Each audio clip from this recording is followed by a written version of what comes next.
Good day, beautiful people. I am Renee Paige, and we are very excited to have our latest guest, Miss Erin Wing. Miss Wing is currently the Deputy Director of Investigators for Animal Outlook. Prior to her transition into role as Deputy Director of Investigation, she went undercover and spent 2 years working at a chicken, dairy, and salmon farm. Erin's investigation have helped shed light on animals suffering on farms and the animal agriculture system. Her works have been featured in the Washington Post, The Guardian, and the New York Times. Welcome, Erin, and it's an honor to have you on Leading Ladies today. Welcome. Thank you for having me. Oh, it's a pleasure. Thank you. So, Erin, you're in Oregon? Is that where you are? Portland, Oregon? Yes, I am. Oh my goodness, I've always wanted to visit Portland. And currently I'm in Baltimore, Maryland. So I am by postal Baltimore as well as California. So I go coast to coast. So right now I'm in Baltimore, Maryland. So the weather is good. How's the weather where you are? There's some sun, which is sort of rare for Portland.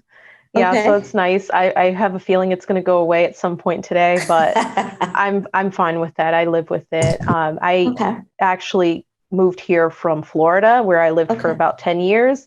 And that's a whole other different story. And I think my hair appreciates this weather more than it did the humidity of Florida. I got it. I got it. So I don't know how long my Carol is going to last in Baltimore, because the heat from Baltimore and California is totally different. There's more humidity here. Mm-hmm. All right, let's get started.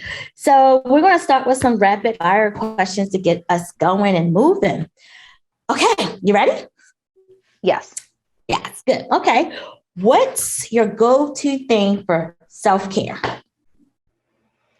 Self-care for me is, I think, two things that I will turn to when I'm in need of self-care.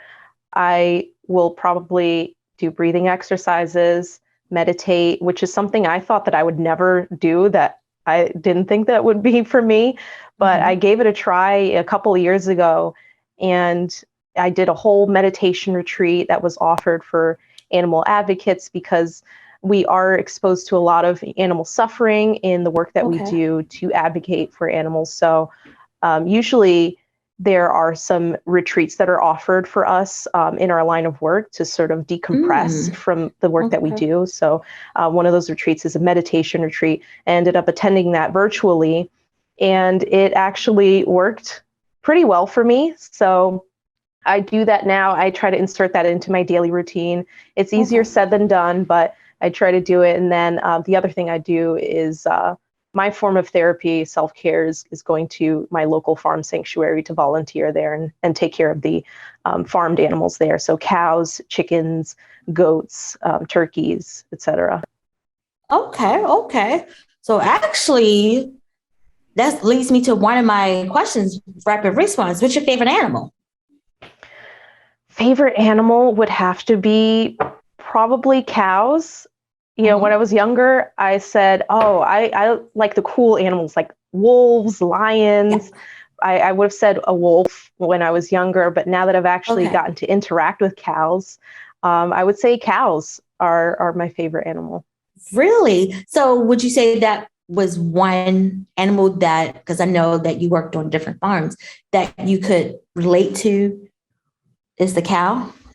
I connected a lot with cows, dairy cows specifically, or cows who are raised to produce dairy products like milk or cheese or anything like that, because most of them are mother cows. They have babies. That's the only way that they can produce milk. And the way that they're treated in the industry just opened my eyes to not only how resilient they are to endure the type of treatment that they have at dairy facilities, but also just how loving they are and nurturing they are with their babies when they do have the chance to interact with them, which is very rare in the dairy industry, unfortunately. Oh my goodness. Yeah, because I looked at one of your interviews and noticed you had the experience where, I believe it was your interview, where a cow was in the way of the production and they had to take a crane and lift the cow by the hips and had the cow suspended in the air. Right. Yeah. And I could just imagine just because the cow was in the middle of production for milk. So they just picked the cow up and moved the cow, but suspended the cow in the air. So you said like 20 feet. Was that what it was? Like 20 feet in the air suspended? Yeah, and that's just a ballpark estimate, right? Because, I was just standing there and it just seemed so high up to me because they had to carry her up over a wall. So, and the milking area was elevated itself. So to carry her up higher than that, it had to have been at least 20 feet, which was insane. It's something I'd never seen before, but it happened at that facility, and I was able to document that and be able to share that footage with the world.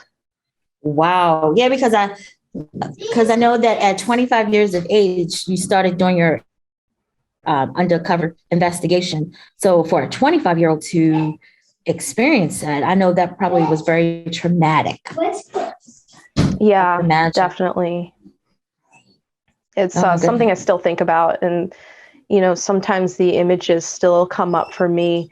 And that's why self-care is really important and necessary for the type of work that we do, because so much is permitted at these places that a lot of people wouldn't know about unless we had undercover investigators go in with the ability to document what's happening to these animals and to share that with the public.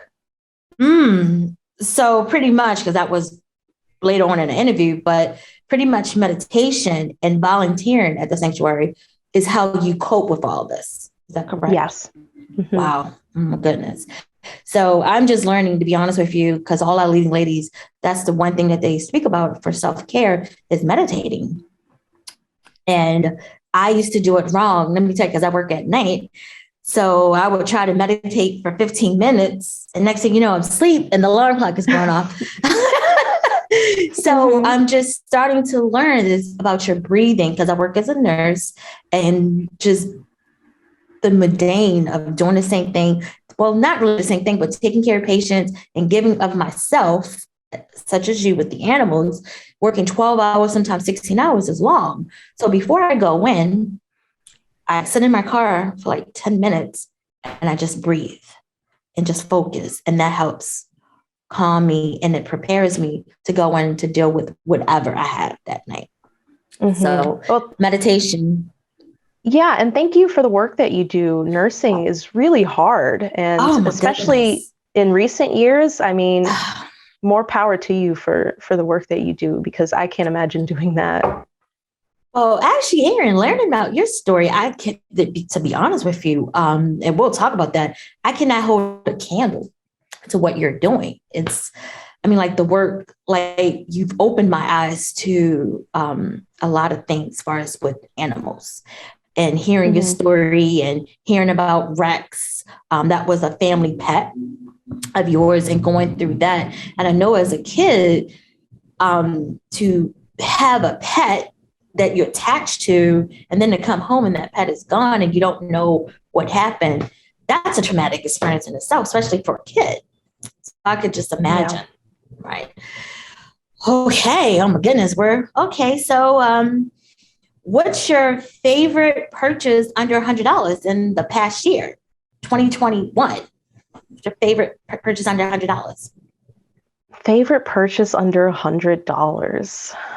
I don't like to buy many things. I try to keep my spending low, and I think that's just like a product of how I was raised and how I grew up, right? Because I was raised by a single mother, and we struggled, throughout my childhood, and to have things and to spend money, that was sort of like a luxury. So even now to this day, I'm a lot more stable, but spending money is a whole other thing. But under $100, I'd probably say, I got one of these these hats that are it's like a sun hat kind of.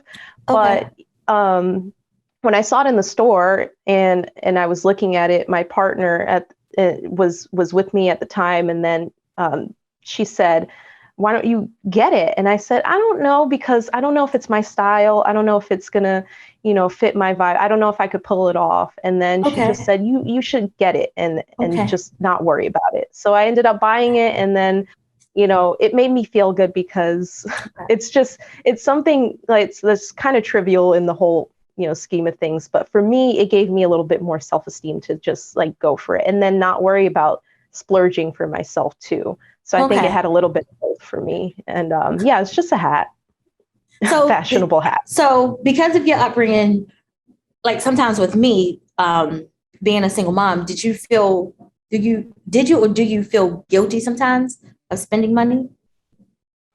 Oh, well, when I was with my mom, because, she was raising me and my two younger brothers, and seeing her struggle, and then being in a period of like instability, Okay. I saw how she spent money, and then it just influenced me to sort of try to save more, because I Okay. was raised by a single mother who had to struggle. So for Mm-hmm. me, it's like that mentality of trying to like conserve, because you never know what's going to happen, and you might need that for a rainy day. But it's also important to Mm-hmm. still like not live in that time period, because it's not a thing Mm-hmm. anymore.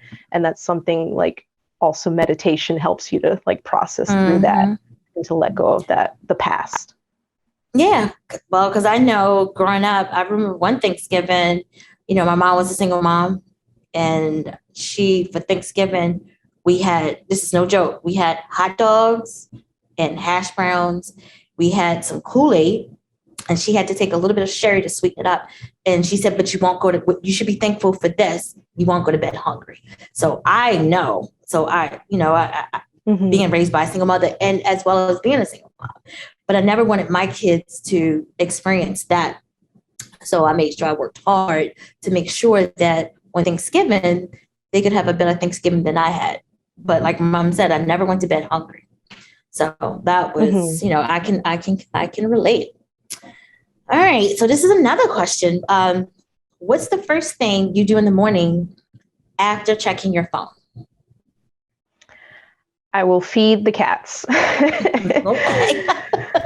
And make Okay. sure they get their meal, because if they don't, they will try to knock the bedroom door down. So Okay. that's one of the first things I do, and they come first, in my Okay. mind, because if they could, they'd get it themselves. They definitely have tried many times, but Mm-hmm. it's not like they can. So it's up to me to be able to provide that for them. So I try to go out of my way to make sure that that's one of the first things I do in the morning. I can relate. Like I said, I'm in Baltimore and I have a grand dog, Fitz, and like you can hear when I'm doing some work, he's in the pantry pushing at his dog food. I'm like, are you kidding me? So that means he wants to eat. So I'm like, oh, are you serious? So I had to go and put it in his bowl. And then that's how you know that he's hungry, because he goes right in the pantry and you Mhm. hear him pushing at the dog bag. And I'm like, you know what? If he could push it over, he probably will be eating the drops that falls on the floor. So I can relate. I can relate. Okay. So are you warmed up, Erin? You warmed Yeah, up? good to Great. go. Good. Okay. So Erin, give us a rundown of what a deputy director investigator for Animal Outlook. What do you do? Just enlighten us of what you do. What is your role? Sure. So, for anyone who's unaware, Animal Outlook is a national nonprofit animal advocacy organization. And what we do is we seek protections for farmed animals in a couple of different ways. So, one of the biggest things we do is we expose the truth by doing undercover investigations at farming facilities in the US, and we document what's happening, and then we essentially take that documentation, whether it's audio, video, or what have you, and then we share that with the public, so the public is aware. If they are consumers and they're buying these animal products, they know exactly what went into that product that they're purchasing, whether there was any abuse or cruelty involved, or what the standard practices are that might be disturbing to them, for them to be made aware of. And then another thing that we do is we deliver justice in the form of our legal advocacy work. So any types of abuse or cruelty that we document on these farming facilities, we work with our legal team, and they do the hard work to sort of bring those cases to the court and to seek to try to seek accountability for these places, so that we can set the standard that animal cruelty is not to be permitted in any way, shape, or form in this world, especially in this country, when it comes to our treatment of animals, whether they're farmed animals or whether they're dogs or cats. And then a couple of other things that we do is we promote awareness with our corporate outreach work and our general vegan outreach work. So we go out and we inform people of, what's in their food and what's going on at these farming facilities that they would otherwise not be aware of, and share that information, and they can do with that what they will, hopefully make better choices with their diet. And then also with our corporate outreach, we influence these larger corporations to adopt more plant-based options.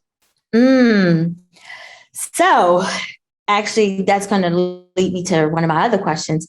So you just said, because I know that you're vegan, and were you vegan before or after seeing what goes on with these animals, that's when you decided to become vegan?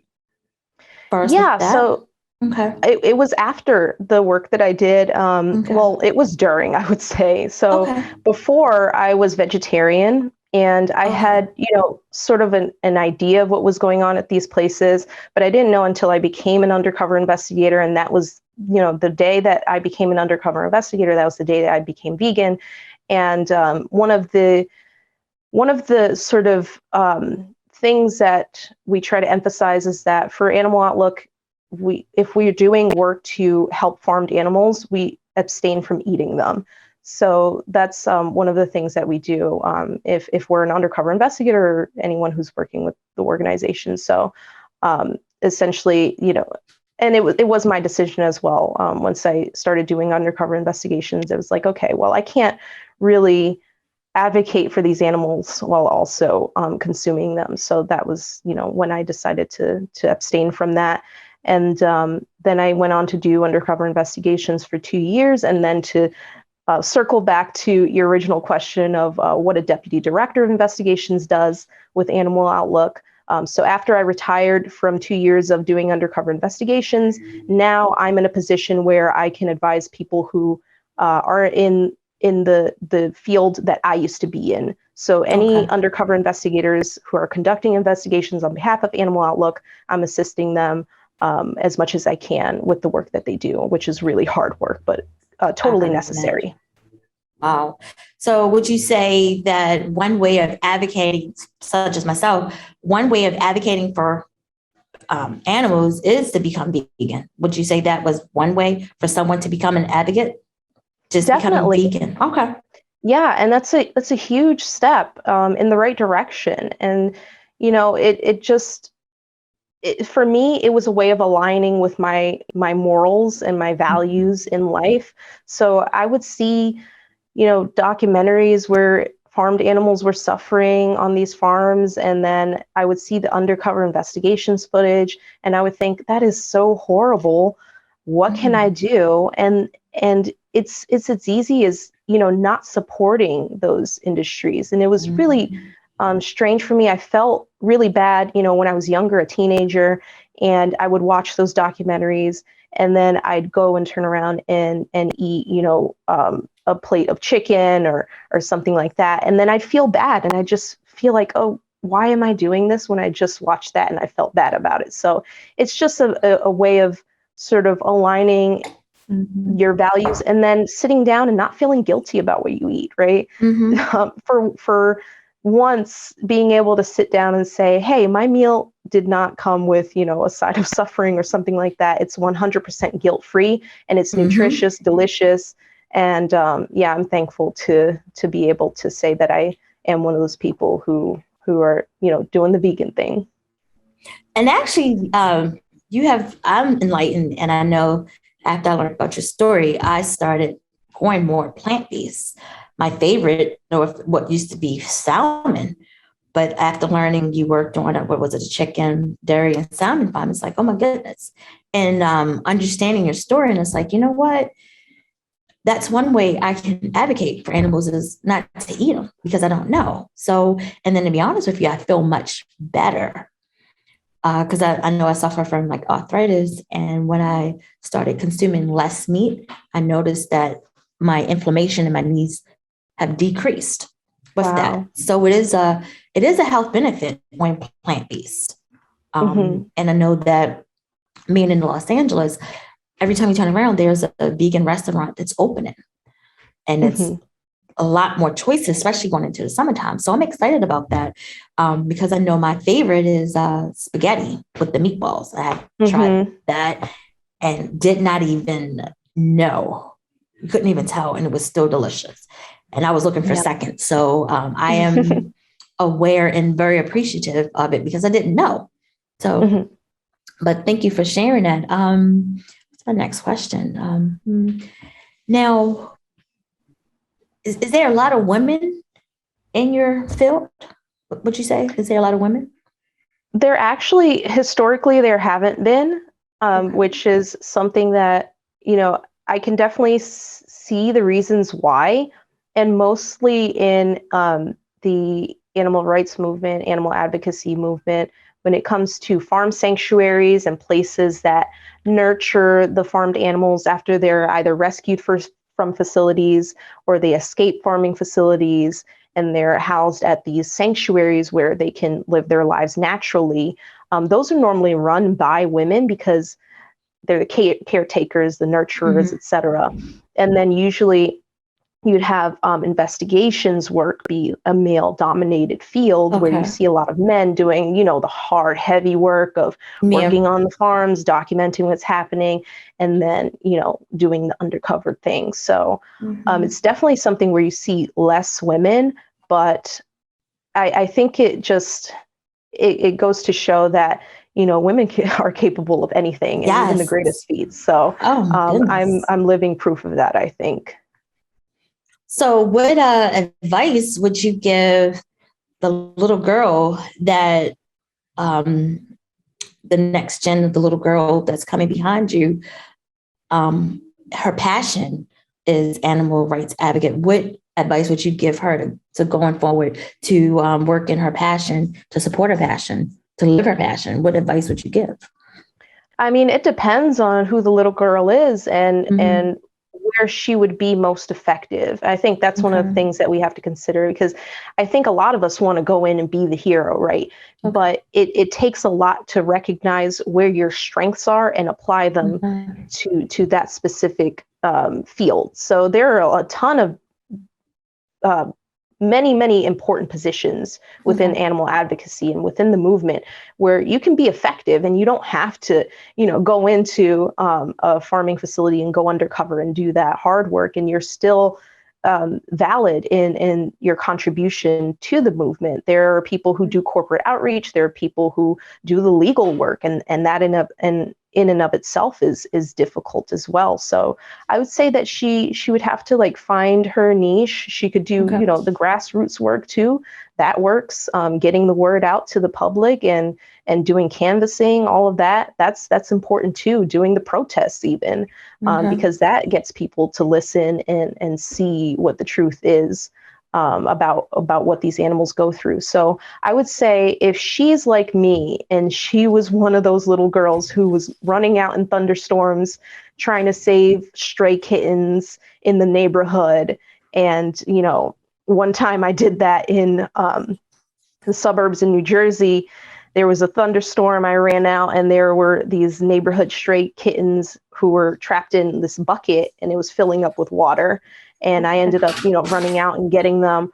Or if they encounter any, neighborhood stray dogs, and they're the ones to save them from the neighborhood kids messing with the dog or whatnot. Okay. I was that person. So if she's the kind of person who goes out of her way, risks her safety in some cases to help animals, maybe she's suited to become an undercover investigator, because that was definitely the case for me. Wow. That's amazing. Because I know with my field of work, it can be dangers, the exposure that we're that I'm exposed to. But like your field, I'm just so fascinated by it. And to be honest with you, just really learning about all that goes into it, if that makes sense. It's just, it just, like I said, it just brought awareness to me. And I know that also I read your story about you were big on protesting, also for the Black Lives Matter. Like you're just one that's giving up self and just caring about other people, not only animals, but people also. And for the cause, the underrepresented, unrepresented and things like that. So it's just amazing the work that you're doing. Now, 2 years ago, I know we went through COVID, but how did COVID affect your work? Did it affect the way that you did investigations or anything like that? I'd say it did, because, there were a lot of things that people were worried about when it came to their own personal safety and preserving, that safety, their family units, and worrying about their loved ones and getting COVID or contracting COVID. And then before the vaccines came out, whether they would survive if they did contract it, and then what the school system would look like with their kids not being able to go to school and learn, and all these different things that were coming up. And also in the height of the pandemic, with all the social justice issues surrounding, these issues where there was police brutality against people of color, and that was on the rise. I mean, during the middle of the pandemic, I ended up going and protesting in downtown Portland, everybody with masks on, everything, but everybody showing up, because there are all these things going on, but at the end of the day, an injustice somewhere is an injustice, everywhere. Everywhere. That is true for me, whether it's farmed animals or human rights issues or anything like that. For me, the work that I do, it connects to the whole of the issues that we have going on in the world.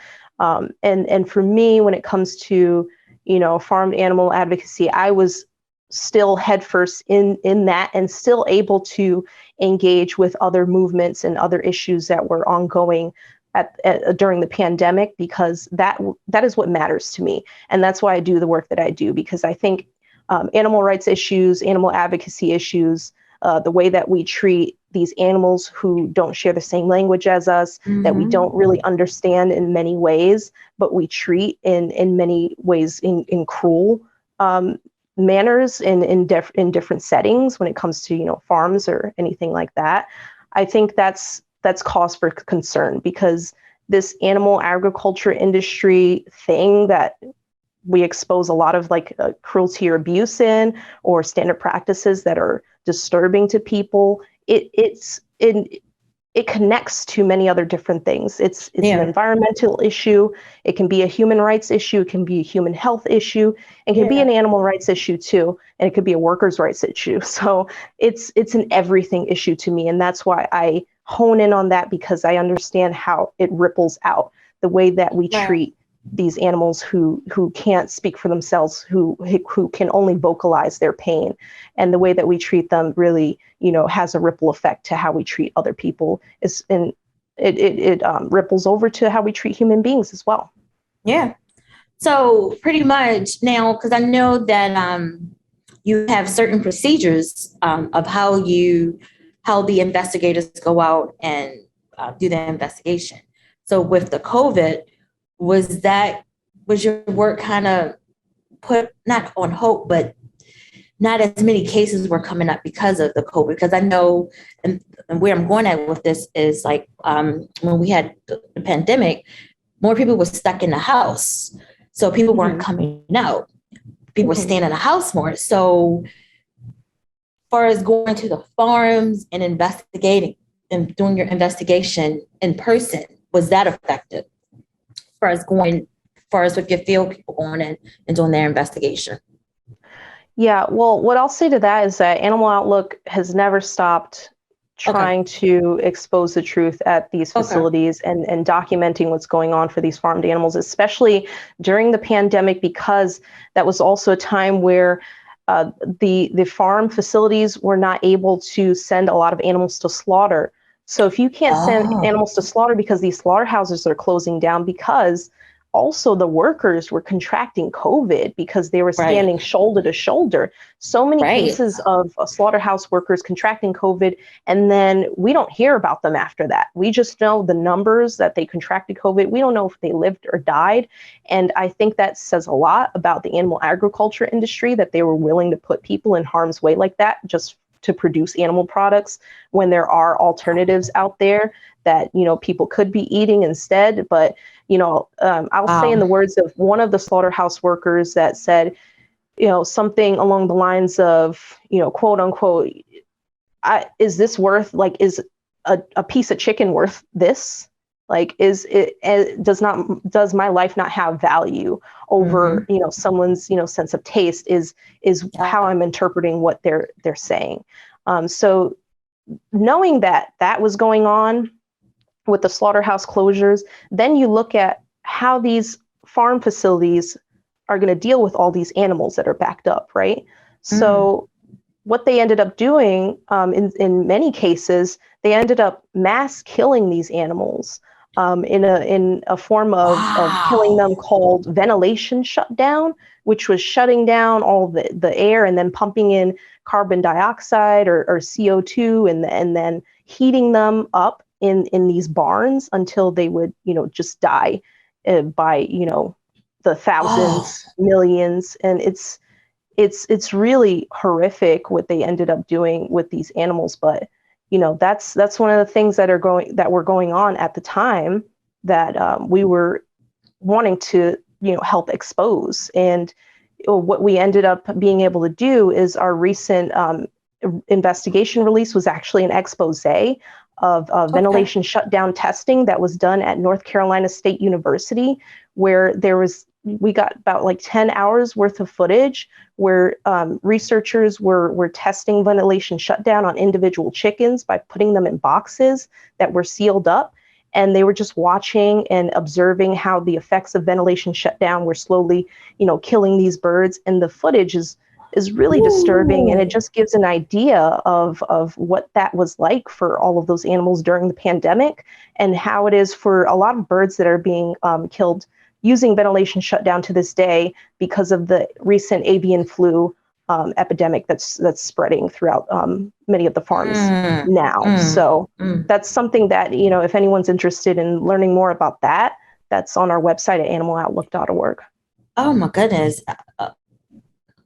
So you can imagine what I was going through in the hospital when COVID first came out, and we had patients, especially in New York. I mean, I didn't work in New York, I worked in California, but I know my colleagues were sent to New York, and they said that, you know, when patients were dying, they were just sticking them in certain rooms and just because they didn't have any place to place them. So it was twofold with the animals as well as with people. So the pandemic hit all of us, and I until you said this, I didn't realize this is going on, and it's just it touches me. I'm like lost for words. Yeah, it's crazy. I mean, a lot of individuals suffered, and yeah, I can only imagine the things that you saw during the pandemic in your line of work as well. Yeah, but that was more of a virus that was, you know, putting people down versus the procedures and methods that humans were putting on animals. And like, I'm just lost for words right now. I'm sorry.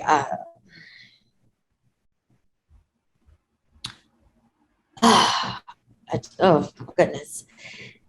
And I mean, it's just, I thought my work was a lot, but like I said, I can't hold a candle to what you do. And I appreciate that. I'm sorry. I am so lost for words.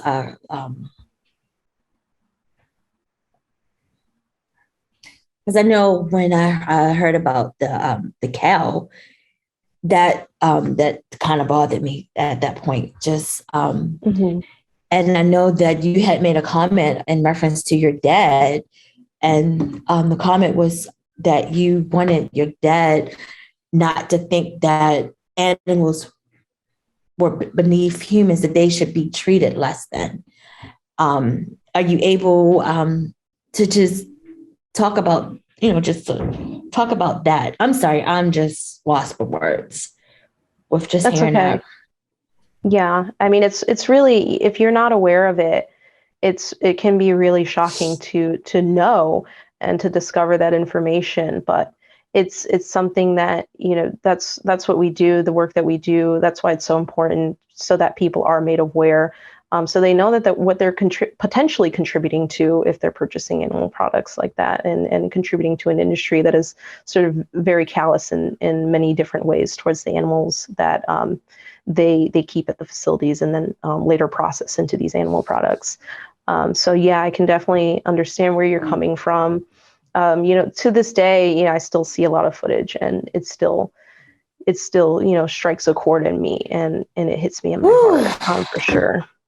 But And yeah, mm, to answer your question about my dad and sort of the relationship that I had with him, sort of influenced the work that I ended up doing with animal advocacy, because in a roundabout, like, grand scheme of things, line of thinking, I've always, and I think I've touched upon it a little bit during our discussion here, where for me, animal advocacy, animal rights work connects to a number of different issues. It has a ripple effect to how we treat other people in our world who might not happen to be animals, or what have you, if they're humans, etc. So the way that I sort of developed that line of thinking was because the relationship that I had with my dad was very strained.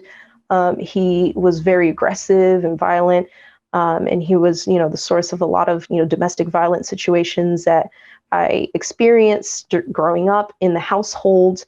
That was sort of like the norm for me, and he was the primary contributor to that. And I just noticed throughout my life, throughout my childhood, the way that he treated me and the way that he treated animals. And for me, okay. I was a little girl, and I when you're a little girl or a little boy or a child, it's hard to sort of articulate what's happening to you and how you feel about it, how it affects you.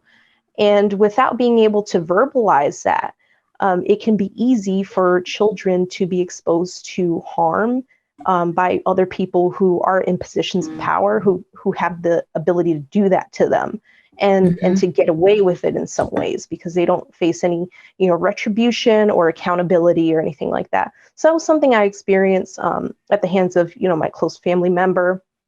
And the way that I looked at how he treated animals was sort of Right. similar to the way that he treated me. And I remember, I had an altercation with him one time where there was Rex, who was a puppy at the time. Right. That's And familiar. we had taken the puppy in because, I think my younger brother brought the puppy in and said, "Can we keep him?" And then I wanted to keep him too. And then we ended up doing that. And that's when I was, on summer vacation, I think, living with my dad and my stepmother and my younger brother. So we ended up adopting that puppy for the time being. And then there was one time where the puppy ended up urinating on the living room floor. And then my dad took the puppy and scruffed him by the neck, and then started to, shove his face in it, the way that some people do when it comes to an animal, having an accident or something like that on the floor somewhere that they, is not outside or whatnot. So he ended up doing that. And then I ran up and I took the puppy away from him. And then we ended up, I was fiercely protecting this puppy, because it's not like the puppy can stand up and, start fighting my dad or Right. something Right. like Right. that, Right. defending himself. So it was up to me as someone who could be a protector for an individual who couldn't say, I'm sorry, I had an accident. I'm sorry, Right. I couldn't get outside in time. Nobody could take me. Like me? And, Yeah. please don't hurt me. And there's no way that he could do that. So I noticed the way that he interacted with animals was some sort of similar to the way that he would treat me as a child who Okay. couldn't advocate for themselves. Okay. So when I look at that, it influences the way that I view my advocacy work, to where if we Yeah. could possibly get to a world where maybe, in another life, my dad would have been influenced to place importance on the life of, a small puppy, a small mouse even, maybe that would have influenced the way that he treated me and the way that he Oh, looks at other people. Because if okay. you're saying, oh, this small mouse is worth something and you shouldn't harm them, then what does that say to larger animals, to human beings, to children, that everyone is deserving of protection? Everyone should be free from suffering unnecessarily. Okay. Is sort of the world that I want to see one day, a world that probably would have been, kinder to me when I was growing up. Okay. So living in California, I don't know if this is off topic and you can always correct me, but I am so afraid of being in California, mountain lions, right? But I Mhm. noticed that when they have a sighting of a mountain lion, they catch it, they drug them, and they tag them, and that's to protect human. I mean, to protect them. And Mhm. I had to learn that coming to California because I thought, oh, are they going to kill him? Matter of fact, the first time I saw it, it was I was at work in Downey, and they called it a bobcat, and a bobcat had gotten inside of someone's backyard, and it was near a school. So we were looking at it at work on TV. I said, "Oh, I guess they're going to kill it," and they were like, "No, they're not going to kill it." I was like, "They're not. They may harm." They was like, "No." They said they will tag them. They will drug them, tag them, and then they'll send them back out. Is to preserve that animal species. And I was Mhm. like, "Oh my goodness." And to be honest with you, I did not learn that until coming out into California. And they were like, sometimes in certain areas, you may see I guess brown bears or bears and things like that. And it's Mhm. to preserve that species. Just because they're there doesn't mean that you can kill them. And like I said, to be honest, I learned that being in California. Being in Baltimore, Maryland, we didn't have mountain lions, um, brown bears. You may see a deer. And the Mhm. worst thing that would happen is you would be driving and a deer would jump across the car. You may hit them, but that's all that I saw in Baltimore. So, well, Baltimore, Mhm. Maryland. But just learning just about preserving the species. And I know that comes under your umbrella. Is that correct? Yeah, definitely. Okay, so I don't know if that was off topic, but as we were talking about, animal rights advocacy, that came into mind with the mountain lions and preserving that species. So that's aligned with that. Is that correct? Yeah, and just Okay. recognizing that, if we do have the power to do X, Y, and Z to a number of animals, whether they're, farmed animals or they're wild animals, maybe Right. we should, redirect that sense of, power or any type of, superiority that we might feel we have towards animals, to protect them, instead of exert our will on them, to Mm-hmm. use them for a specific Mm-hmm. purpose to serve us, Mm-hmm. instead of doing that, Mm-hmm. sort of, preserving them and protecting them. It should be something that we should be aspiring to. Yes, so that's what I learned. So, like I said, it was just a big eye opener, moving to the West Coast and just learning different things, as being vegan, as far as animal rights, just just the whole thing of learning. But like I said, with your interview, I love it. It was informative, but then it was touching. And I think you and I both can relate because I know with animal rights advocacy, just like me, you're considered a frontliner. correct? You're on the front line for the animals, and that's what you and I have in common. But I don't think my work can hold a candle to the work that you're doing. Thank you. No, yeah, because it takes a special person, the resilience that you have. Because I know that I think I've read that your anonymity, that because of what you went through, you came forward, but you probably not maybe not able to go back into investigation because of coming out. And I know that you exposed was a case in you may have to correct me on the details of Pennsylvania, where I think that set the precedence for a lot of things that was going on for us was with animals. Is that correct? Did I hit it on the nose for us with that? Yeah, so I think you might be referring to Martin Farms, where I investigated the dairy facility, and I documented calves, baby cows, being subjected to a standard practice called dehorning or disbudding.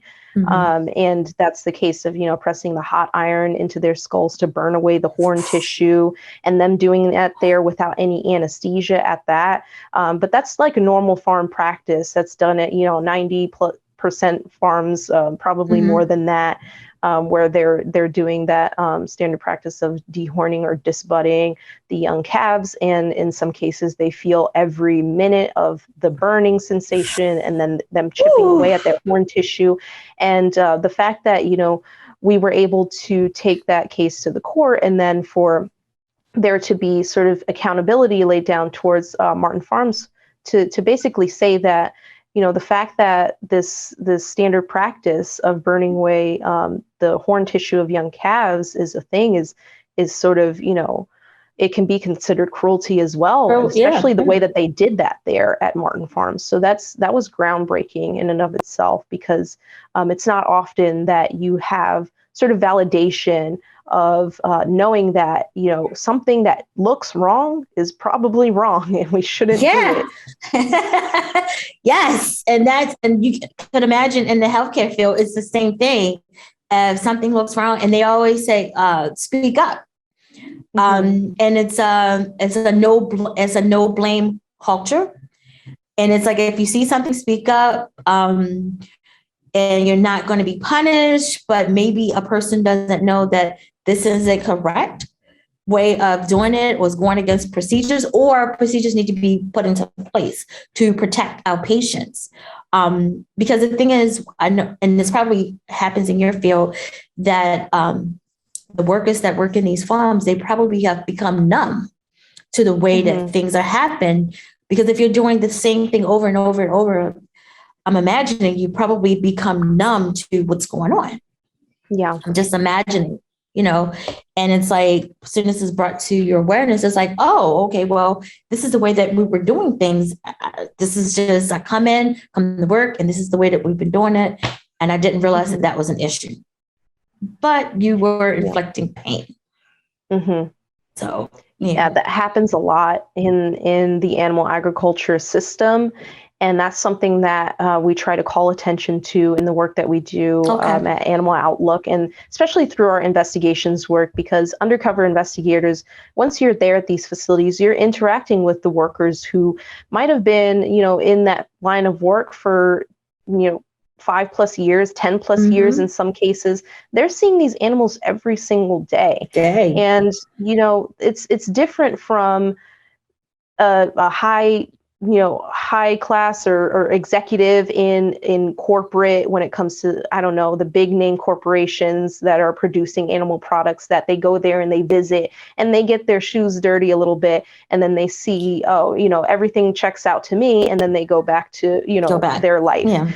But it's the workers that are there, essentially traumatizing themselves by doing these standard practices, whether it's the dehorning or the disbudding that I mentioned earlier that happens to calves in the dairy industry, or if it's, The mutilation that happens to piglets at pig farms, a lot of people don't know about that, but that's standard practice, cutting off parts of their tails, and then that's called tail docking, and then also, castrating them too.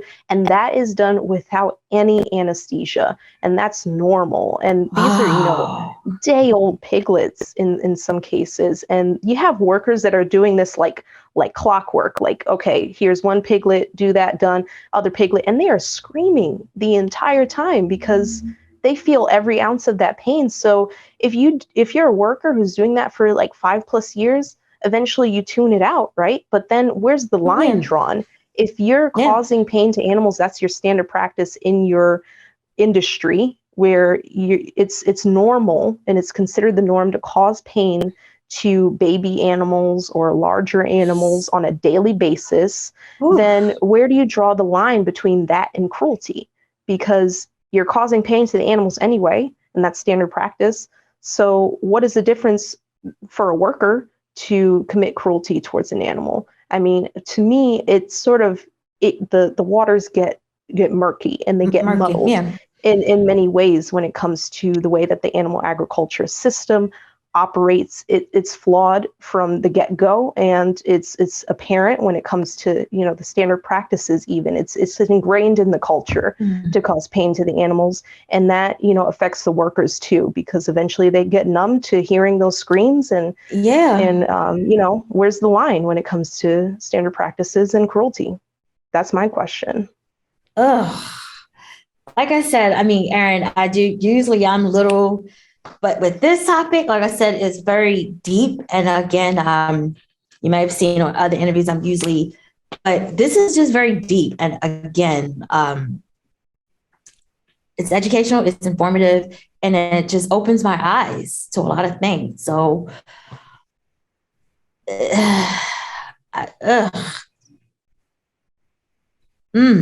it's just, Yeah, it's hard. It's so crazy in many ways too. This right? is a normal reaction. So is this a normal reaction, or it's just I am lost?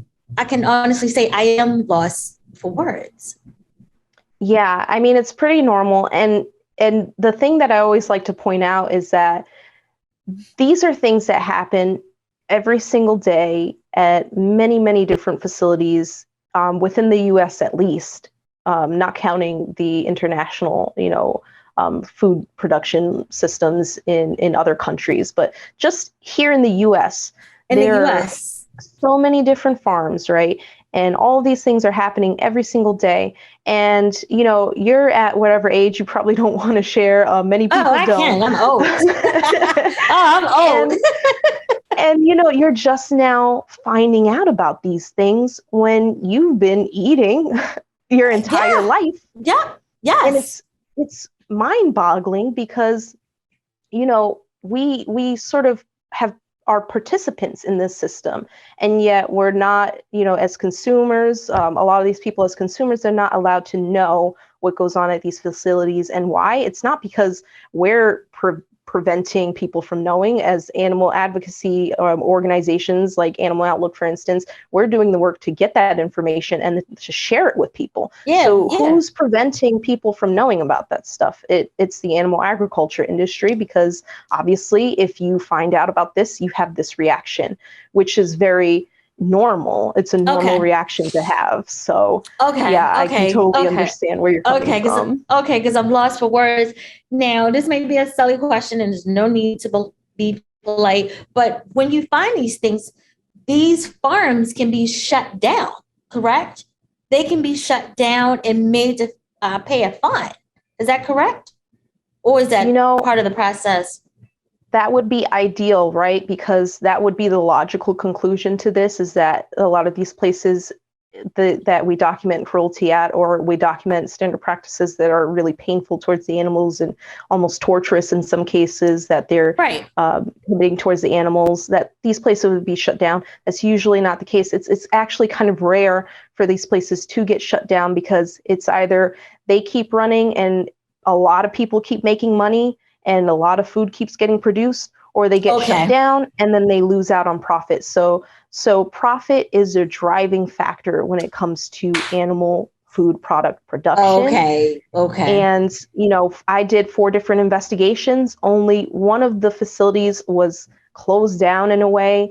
The manager of the farm ended up being barred from working with animals for at least a year, I believe. And then the chickens who were at the chicken farm that got shut down, they ended up just going back to Tyson, which was the corporation that owned the chickens. So really? they just took them from there. Yeah, they took them from there, and then who knows what happened to them, what they did to them. But, that's just one of the investigations I conducted out of 4. And for 2 of them, one of the dairy facilities I investigated where you mentioned the cow who's lifted up at least 20 feet in there, that's still operating. They're still working there, and they still have cows there. Same thing with Martin Farms. Martin Farms is still operating.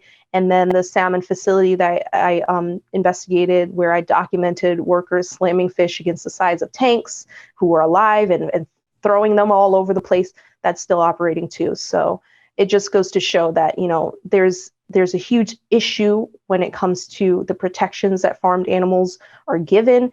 And, the glaring issue is that farmed animals are not traditionally protected under the law. It usually just falls for dogs and cats. Yes, fall under that law. You're right. Right. I did forget about that. So agriculture is a whole separate beast. And and again, like I said, I'm just thrown off. Usually I have a comeback, but this is just really, really deep. And you are truly a leading lady for the resilience for you to continue to keep going back day after day after day. And just because I guess you posed as a worker, is that correct? As investigator working on the farm and doing things like that? Yeah, for 2 years I did that. For 2 years, but that the resilience that, because I could imagine you seeing things and you had to keep working. And that says a lot about your character, again, that it was about the work, getting what you needed. Because if you weren't there, you couldn't share with the public of what was going on. So again, it's just, I hate to keep repeating it, but just the resilience and you are my hero. Just Thank you. doing that. I mean, just, that is just, Jesus Christ. I'm sorry. That's just, it's amazing, just amazing. And I think I want to start doing my part. And again, like I said, making different options now that I'm aware of eating more plant-based. And like you said, that's one way of starting to be an advocate for animals, is deciding not to put it on my plate. And then there's a health benefit as well. So that's how I can do my part. So far as because I know I just have so many questions, and I know you're busy, and I'm thankful for your time. But lastly, I just want to say, are there any documentaries or books that you could recommend for viewers if they want to get more information to read and to really see what's going on, to see it, with their own eyes, if you can recommend? And again, I'm lost for words. Yeah, documentaries. I think usually I recommend, 2 different types of documentaries, because there are some really heavy, potentially upsetting documentaries that are out there. One of them being Dominion. And you could I think that's available on YouTube. I mean, you don't need to have, a subscription service or anything like that to view it, but it can be very upsetting. It's very graphic, but it definitely portrays, the reality of animal farming in the documentary. So there's that one. And then another one that I really, that comes to mind for me is Eating Animals. I think that was produced by Natalie Portman. And that one was a really good one. It's not as visceral, but it still has a lot of content in it. And then as far as movies go, the first one that I can think of is I think it might still be on Netflix, is Okja, which is it's not strictly about the farming of animals that takes place here. It's more of Okay. like a fantasy setting, but it still gets the messages across. And I think it's something that even, people who are of a younger generation can watch as well and still get that information about, what it's like for animals in the world that we live in today. It's just the awareness, just being Mm-hmm. aware of what's going on. And like I said, I'm kind of embarrassed to say, but I was not aware of all this until reading a story, as well as coming to the West Coast and learning about this. So, do you have any social handles that people can continue to follow you on? And could you tell us? Yeah. I mean, I'm personally just Erin Wing on Twitter, Facebook, Instagram. I try to keep up with them, but I honestly don't understand technology as much as I should to Neither do be I. as young as I am, but I try. Animal Outlook, on the other hand, we have, Okay. more of a greater understanding within the organization of how Okay. to interact on social media. So you can find us on Instagram, Twitter, Facebook as well. And then I think we're on TikTok as well. And then on Facebook, I know you mentioned that you were interested in sort of getting more into plant-based eating. We actually have a community on Facebook. I think you can reach it through our main page, Animal Outlook, on Facebook, but we're doing Veg Week that's coming up. And then we have a Veg Week community. And what Veg Week is sort of like a 7-day pledge that people can take by signing up on vegweek.com. And then basically you're able to participate with us in sort of like a fun campaign to get your feet wet with vegan eating and to try many different, vegan meals. And then you're given recommendations to what to look for if you want to change your diet. And then you can be entered to win some fun prizes as well. So that starts on the 18th and that goes all the way through Earth Week. So that's something that we're really excited about, and we do it every year. So if anyone's interested in trying out plant-based living and reducing their animal product intake and sort of contributing to a better future for farmed animals, you can go to vegweek.com and check that out and take the 7-day veg pledge. Yeah, and I encourage viewers for this is to get in the know so that you can know and be aware and to be enlightened. Because like I said, for me, I'm lost for words because I was not aware, embarrassed about my ignorance as far as with the animal rights advocacy. I mean, I've heard of it, and that's anyway, you hear things, but then not really knowing the depth of it. And like I said, I'm like heartbroken right now and lost for words because of learning a story, but I appreciate it, if that makes sense. So I think I will participate in the Veg Week. But I want to thank you, Erin, for being here today. I want to thank you for sharing your story. Thank you. Oh, yes, definitely. And again, like I said, I'm just blown away about just the information and everything that you've gone through. And I want to thank our viewers for being here. And if anyone wants to reach out, if they have any nominees, collab pitches, they can always follow us on Instagram. That's HEEP_ENT, or they can email the team at HEEP Entertainment.com.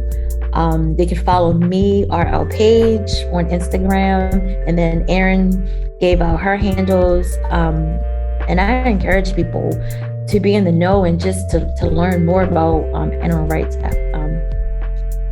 advocacy. So I want to thank everyone for listening this week, and leading ladies continue to make a difference in the world. Thank you. Thank you.